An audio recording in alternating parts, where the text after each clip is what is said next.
Today we are going to discuss about All India Radio's development after independence. Now, All India Radio's development after independence is a major phase which has taken place in the history of Indian broadcasting, especially in case of radio, and also along with radio, it's basically television's development also, which took place with radio's development later on, because television began as a part of All India Radio in the initial stages, and later it was separated. So basically in this lecture we are going to deal with how All India Radio has developed into a massive and extensive public service broadcaster in India, and what further measures and what further developmental strategies are being taken by the government in this respect. So in 1947, when India got independence, India had started out with 6 broadcasting stations which were already set up by the British government before independence. These stations were in Delhi, Madras, Bombay, Calcutta, Lucknow and Tiruchirappalli. It was in 1956 that All India Radio was officially called Akashvani. So now we all know that All India Radio is synonymous with Akashvani. So Akashvani Bhavans were established all over the country, and as we see that it has become one of the major radio broadcaster in India now. Now, if we look into the broadcasting pattern of All India Radio, we will find that we can divide its services into 4 important services. We can break down the programming patterns and the services into 4 important services. Now, first we can divide the services into the national service. Now, national service is basically the primary service of All India Radio. Now, this particular service consists of the news services division, which actually plans and presents the newsreels, spotlight or commentary based programs and current affairs programs. All these are made by the news services division, which is a part of the national service. Now, the national services program basically are relayed from the Delhi station. Delhi, being the capital of India, is the main center for All India Radio, from where the major and important events and programs are broadcast and relayed to other important centers all over India. Now, the national programs of talks, plays, feature-based programs, music-based programs are planned by the Director General and produced at the regional centers. So, the regional center of Kolkata basically plans the radio talk-based programs, the commentary-based programs. All these are done by the regional centers. They make programs in English, Hindi, and even Bengali. But if there is some important programs, and even the news-based programs mostly are relayed from the Delhi station and heard in the regional centers. So the national service actually looks into most of the areas of providing news and providing information, or providing information about important events which are happening in Delhi, or important events which are happening in some other place, any governmental event, so that those information are reached to the regional station. This is something which the national service actually looks into.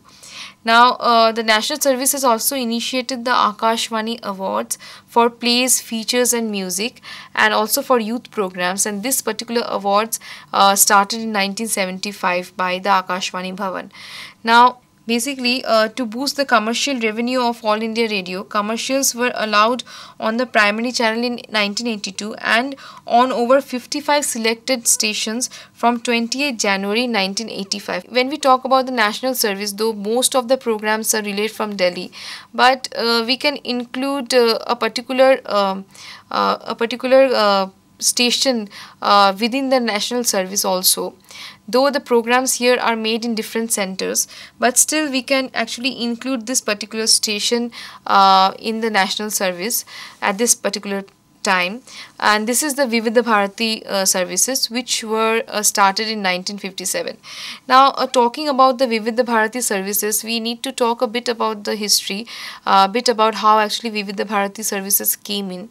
So, it was during the 1950s that Mr. B.V. Keskar, who was the Minister of Information and Broadcasting during this particular period, he had actually not allowed film music to enter the radio circuits, because what he wanted was he wanted radio programs to focus more on the classical music of India, and to prove what kind of heritage India enjoys, and so he had banned film music at that particular moment.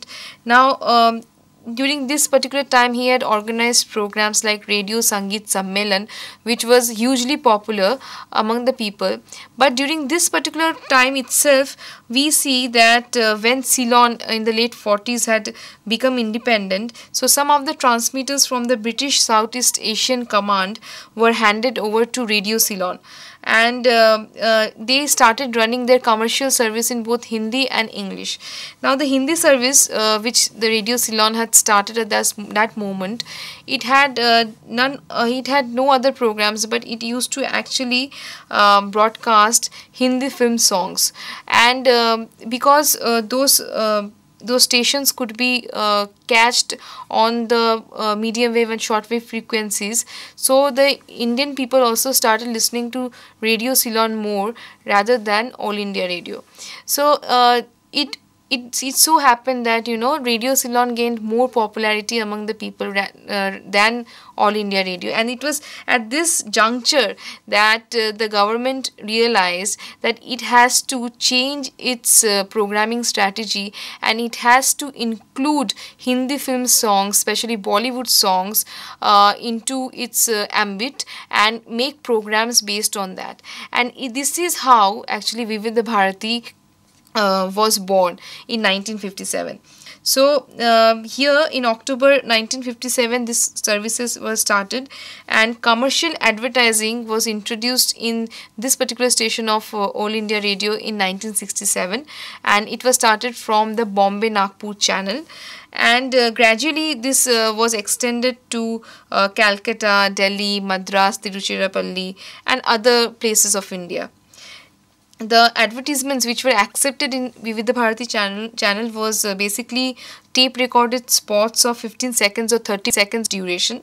This was basically something which was accepted by the government, and the service could be heard on the medium wave in and around cities where the transmitters are located, and it was easier for the transmitters to pick up signals. The programs were broadcast in the initial stages from two shortwave transmitters in Bombay and Madras, and initially a 5-hour program was put out, and 60% of the time was in the initial stages devoted to Hindi film music. And in the end of the 1990s, we see that the service was on air for 12 hours and 45 minutes every day, with an extra hour and quarter on Sundays and holidays. The network actually has 29 full-fledged centers and 7 partial centers, and it has 2 powerful shortwave transmitters in Delhi, Bombay and Madras. Since inception until March 1977, All India Radio had earned a total gross revenue of about rupees 38.21 crores from its commercial services. So it was like huge benefit for All India Radio to start this kind of a service. Now we move on to the regional service. Now, in the regional service, basically the programs which are made for this particular domain basically covers the major linguistic and the cultural groups. Each state and union territory serves the groups living in the areas covered by it, and except for news and national programs on talks that are relayed from Delhi, the other programs are basically made in the regional centers and catering to different groups.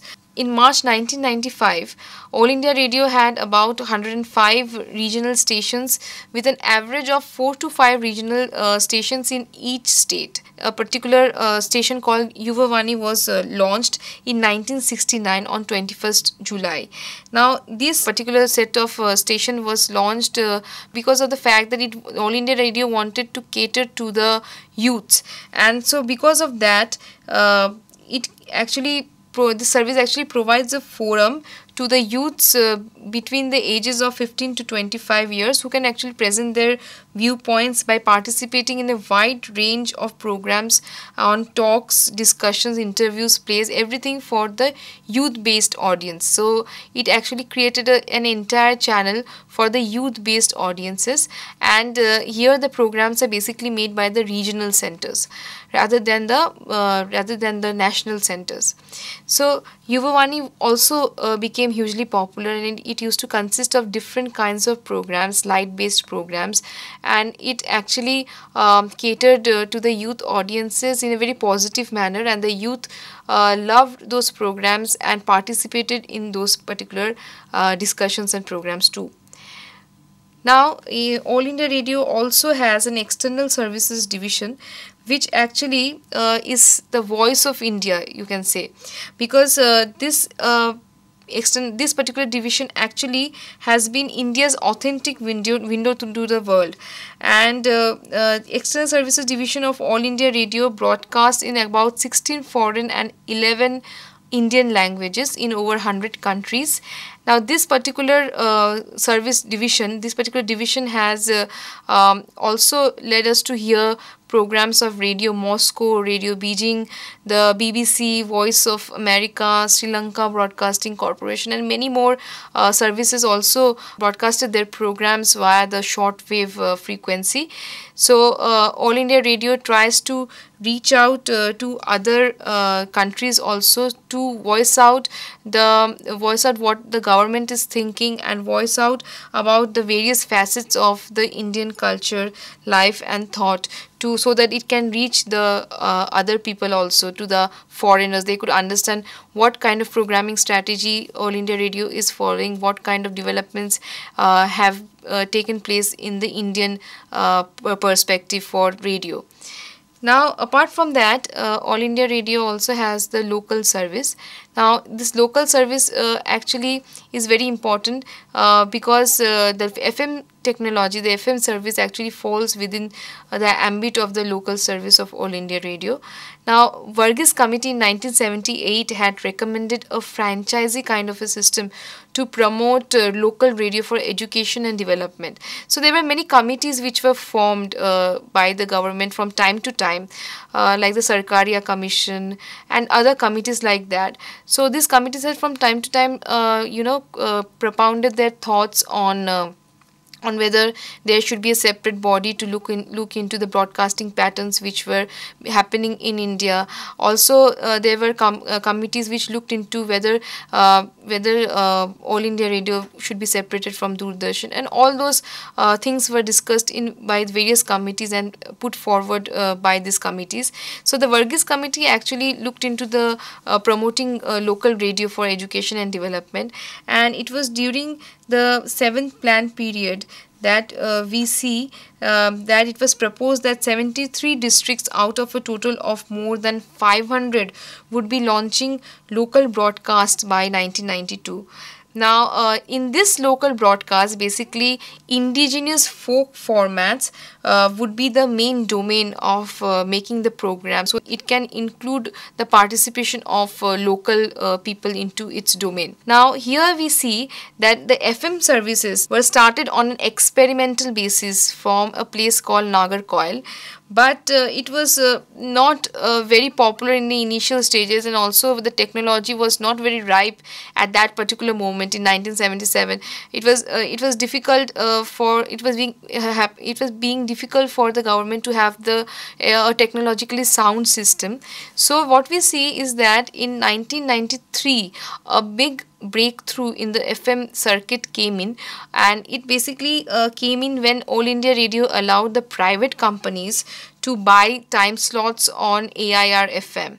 Here, by allowing them time slots, what All India Radio did is they allowed them to brand it and make money through the commercial time.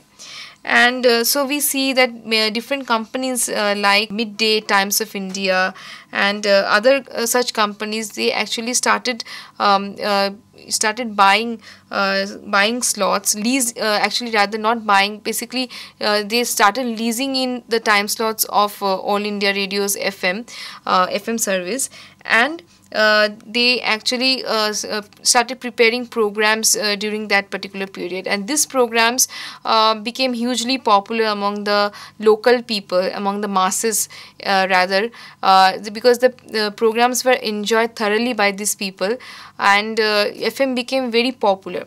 Now, for leasing out the time slots, All India Radio used to charge rupees 3,000 per hour from the companies, and the companies got advertisements in between, for which the companies themselves used to charge about 300 to 400 rupees at that particular period of time. So what we see is, because the programs included a variety of content based on quizzes, game shows, chat shows, and because it was more of a youth oriented kind of a thing which was happening, and because they used to give gifts also to the people, so it became hugely popular, and so the FM revenue doubled to about rupees 930 million in 1997 and 1998.